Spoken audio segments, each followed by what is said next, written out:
Hey guys, thanks for tuning in to another video on ForgottenWeapons.com. I'm Ian McCullum, and today we are taking a look at a cool quasi-historical firearm. This is an Aly Kaufman AKB-23, and it is a modern clone-ish of the British L85. So the British L85 is one of the modern military rifles that is essentially completely unobtainable in the United States. There were actually a very small number of factory semi-auto L85s made. Bloke on the range actually has one of them, but they did not get into the US, or like maybe one of them is in the US somewhere. Essentially, for the military rifle enthusiast and shooting enjoyer, it's unobtainable. There just aren't any, and no one's ever done a clone of them either. Perhaps in part because their reputation is terrible, but they're a cool gun, and because they're unobtainable, well, people really want them. So Aly and Kaufman, small FFL startup, decided that they could fix this problem, and they did it by creating an adapter kit that turns a BRN-180 into a faux L85, and it's a remarkably good conversion. Like, mechanically, it's very similar because the BRN-180, I should back up a bit here, the BRN-180 is a system made by Brownells, designed by Brownells, to essentially give you an AR-180 upper assembly that mounts onto a standard AR-15 lower assembly. The AR-180 was the system that Armalite developed after selling the AR-15 patent to Colt. They could thus no longer use it. They had to come up with something new, and they came up with a short stroke gas piston system that used the same sort of rotating AR-15 style bolt, but coupled with a dual guide rod short stroke piston, and doesn't have any need for a buffer tube. It's actually a really cool system. It's interesting that the AR-180 itself was never really all that successful, but a huge number of military rifles from the 1960s and 70s forward were all based on it, and the L85 is one of those. It was largely based on the AR-180 system. So using an AR-180 essentially as the basis for an L85 conversion kit fits perfectly. All the mechanics are correct. So what they did is convert the BRN-180 into a bullpup style system. They created some new furniture, accessories for it, sights for it, to give it that British L85 look. And like I said, they did a really good job. This handles very much like an L85. It's just ironically almost certainly more reliable than an L85 because the original L85s were plagued with a lot of problems. So this does not come as a complete gun, although you can actually purchase the Brownells, the BRN-180 upper alone from Aly and Kaufman along with their kit if you would like to, but generally you're going to buy the kit and combine it with a BRN-180 upper that you already have. So let me strip this back down and show you the parts and what you actually get with this kit, and then we'll take it out to the range. All right, so here's what's actually included in the kit, brand new from Aly and Kaufman. And in addition to this, we're going to need a BRN-180 upper. All right, now we're in business. Quick note on barrel length. A short-barreled rifle under US law is defined as either having a barrel length under 16 inches or an overall length under 26 inches. If you have an 18.5-inch barrel on your BRN-180, you're going to be fine as far as the NFA is concerned here. If you have the 16-inch or just over 16-inch barreled BRN-180, you're actually under the minimum length, and the gun would be a short-barreled rifle. Now, Aly and Kaufman has released and includes now with their third set, the current set of kits, a butt plate that actually has a little bit of an extension at the back to give you just a little bit more overall length, which will allow you to use a 16-inch BRN-180 and still not have an SBR. Or you can just go for like a 14.5 and it's already an SBR and it'll continue to be an SBR in bullpup configuration. Anyway, enough of that. Because the BRN-180 is designed to sit on regular AR-15 lowers, Aly and Kaufman was able to use a bunch of standard AR parts. This is a bullpup kit that really works. It's like everything just kind of comes together for it. It's really cool. So it's a standard AR-15 fire control assembly. If you want to replace those parts with some other AR-15 fire control bits, you certainly can.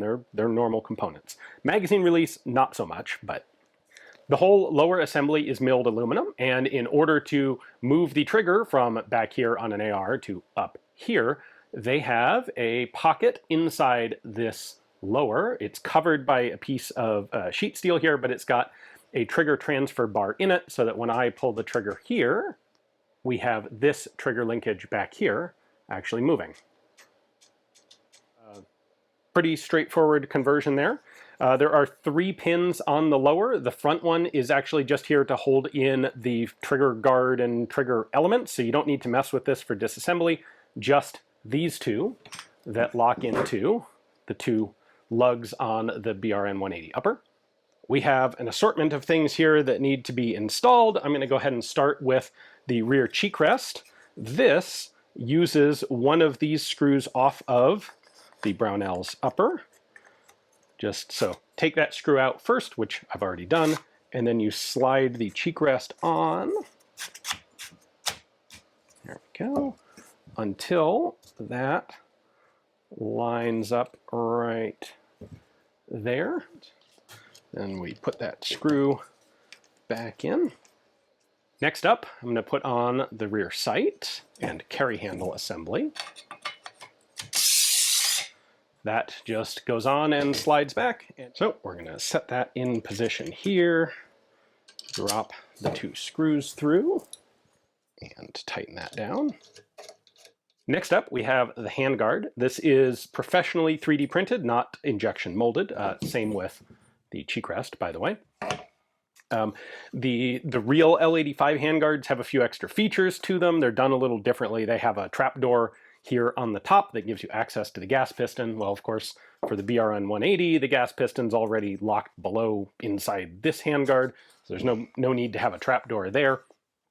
But they actually, kind of cleverly, they use M-lock, these M-lock slots, to attach the handguard. So you have a pair of M-locks on QD swivels that go in here, and a pair of M-locks with screws that go in here.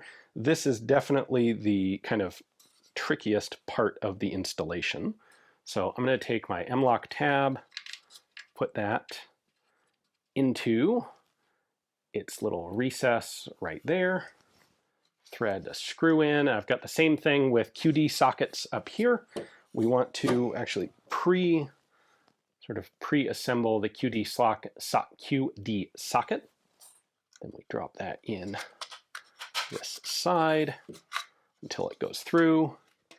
All right, once you've got all 4 of those in, we just slide the handguard in over the BRN-180 handguard. There we go, until it comes all the way back and stops right there. Then you go ahead and tighten these screws in, engage the M-lock. This is a slightly finicky process. If you have any decent amount of gun assembly ability, this won't be a problem for you. But if you're a klutz, then, you know, maybe you'd want to take this to your gunsmith and have them do it for you. But definitely capable for the vast majority of people. Here we are, all set up now. We're ready to hit the range. I've added the pistol grip on. Sorry, didn't film that, but it's an AR-15 standard pistol grip. It just screws in like any other. Quick look at the controls before we head outside. So first off, we have a crossbolt safety right here. You can see the red there, that's fire. Push it across that safe. That just blocks the trigger, and that is in roughly the same position as the actual safety on the L85. We've got a dust cover back there. Charging handle pops that open automatically when you fire, like the L85. We've got a bolt hold open and release back here. Not quite the same as the L85 because, well, they're AR style parts essentially. And then we've got our magazine release right there. And that's pretty much it.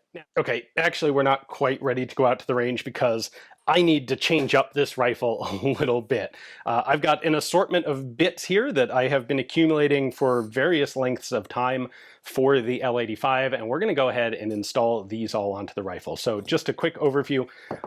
Murdoch and Company is in the process of making a essentially one-to-one perfect reproduction of the L85. And I'll be reviewing that when they're ready with them. But in the meantime, I have one of their flash hiders. So I'm going to put that on. That allows me to fit an authentic SA80 bayonet. We have a prototype pistol grip assembly from Aly Kaufman that fits the shape of the L85 a little bit better than a standard AR grip. We're going to put that on. I actually have one of the really chunky, questionable SUSAT optics along with a Picatinny rail adapter for it. We're going to put that on in place of the iron sights. And then instead of this excellent modern Magpul T-Mag, I have an actual RG, a Radway Green original SA80 magazine made out of vaguely recycled tin cans. So let's swap that over. All right, now I think we're ready to go to the range. All right, I'm going to have to remember to do this whole range session right-handed because I don't want to eat that. That does not look tasty.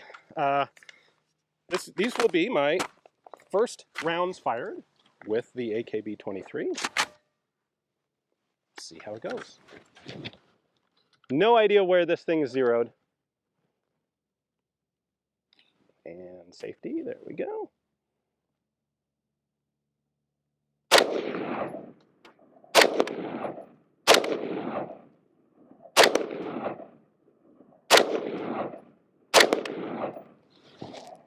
It's actually not that far off, and it shoots rather nicely, although it's a little tricky to shoot right-handed only. This whole thing is going to look a little bit clumsy.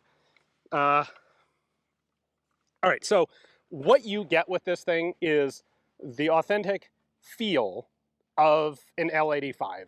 The handguard feels right, the grip feels about right, the overall balance and handling of the rifle is pretty close. Make no mistake, this is not an actual reproduction of an L85. This is a kludge of a Brownells AR-180, or BRN-180, into a mostly L85 looking platform. But it's also under $1,000. And I think it's a really cool option for people. And frankly, it's a lot of fun. If you want to play around with an L85, this is absolutely the easiest way to do it. Now, if you are one of the people who looks at this and goes, oh my God, everything's wrong. Like, it's not a stamped receiver. It's the handguard's 3D printed and doesn't have the trap door, and the gas system's wrong, and it's all wrong. Well, the rifle you want is coming from Murdoch and Company. They are doing a literal part for part, like, recreation, restarting of the production of the L85. And those guns are going to be fantastic, and they're going to be an order of magnitude more expensive than these.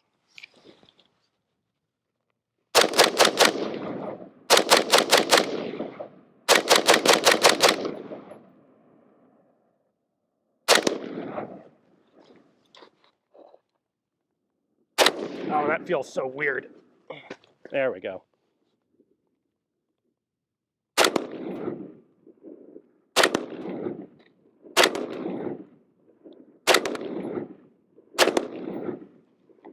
All right, I am empty. So, roll the gun over, hit the mag release. Now,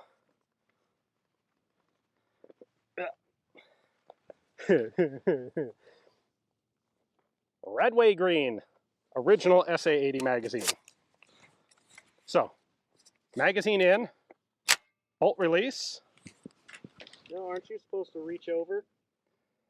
We're not getting into that.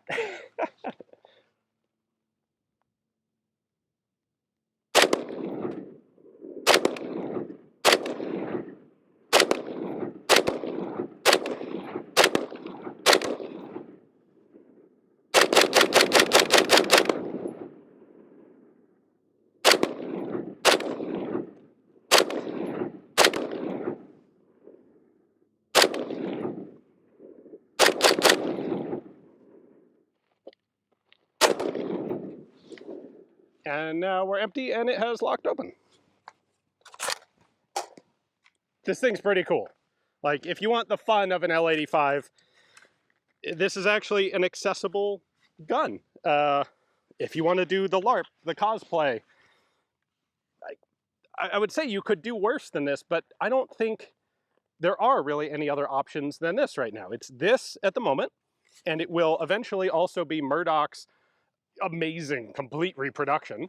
And they're going to appeal to two totally different price points and customer bases. But this is a fun way to get access to something that is in many ways analogous to an L85. This is a pretty goofy bayonet setup.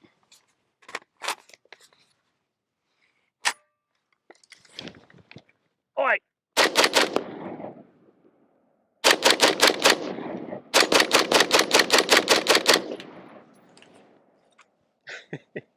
Did you have to get a special permit for that pointy thing? No, so if you see the bobbies showing up, well, let me know and we'll run away. All right, guys, big thanks to Aly and Kaufman for sending me this assembly to film for you guys. Hopefully you enjoyed the video. Thanks for watching.